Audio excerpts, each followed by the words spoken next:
my last vlog, I revealed that I failed my exam. At least the quick results did. Although that was a bit of a bummer, I'm still gonna work at it, and I'm still gonna review, and I'm still going to try something different. At least improve on what I already did so that I could pass the exam. Hopefully for the third and last time. Things that I did differently.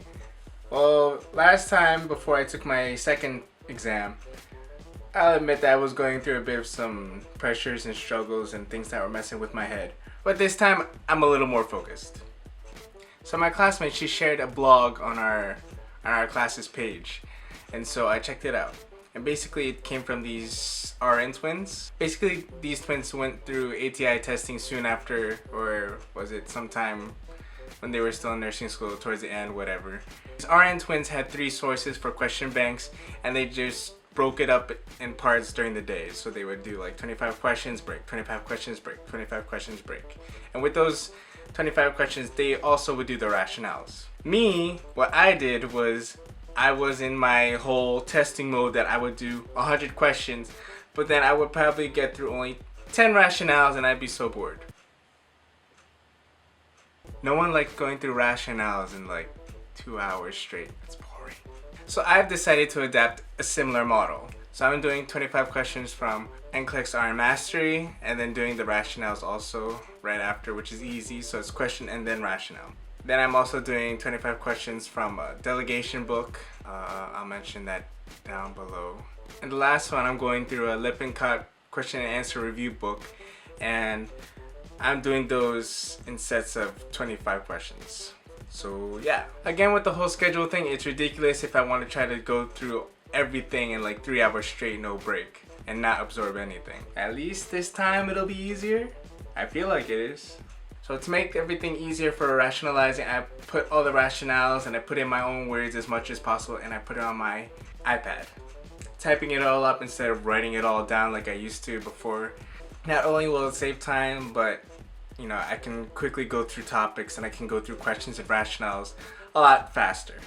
For the past 2 or 3 days, last week I just found out that I failed. Monday I got the letter saying that I actually failed. So Wednesday, Thursday, I started doing my cardiovascular review, and I started listening to the Hearst audio, and after the Hearst audio, just listening and just typing down the notes, I didn't follow the worksheets. I just took what I needed, or at least took what I needed to refresh or what I need to reinforce.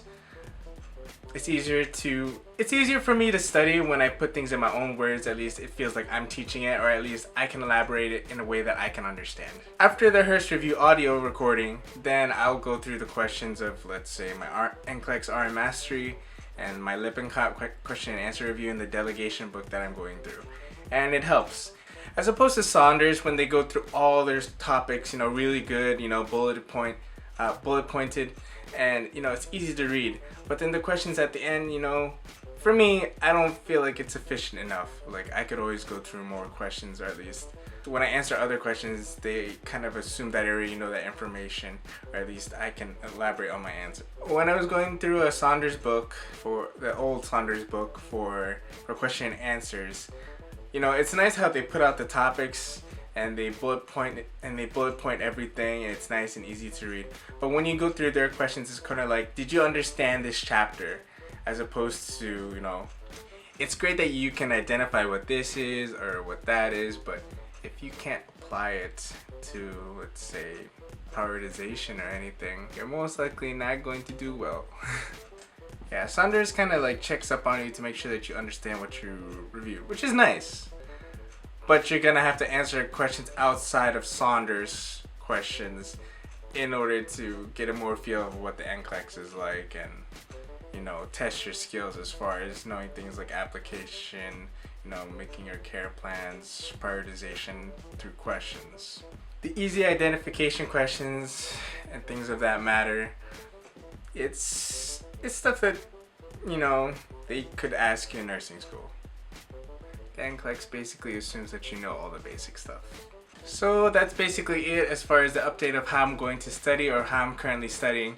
And yeah, so let's see how well it works out for me as the days go on before I take my NCLEX again. And that's it. Ciao.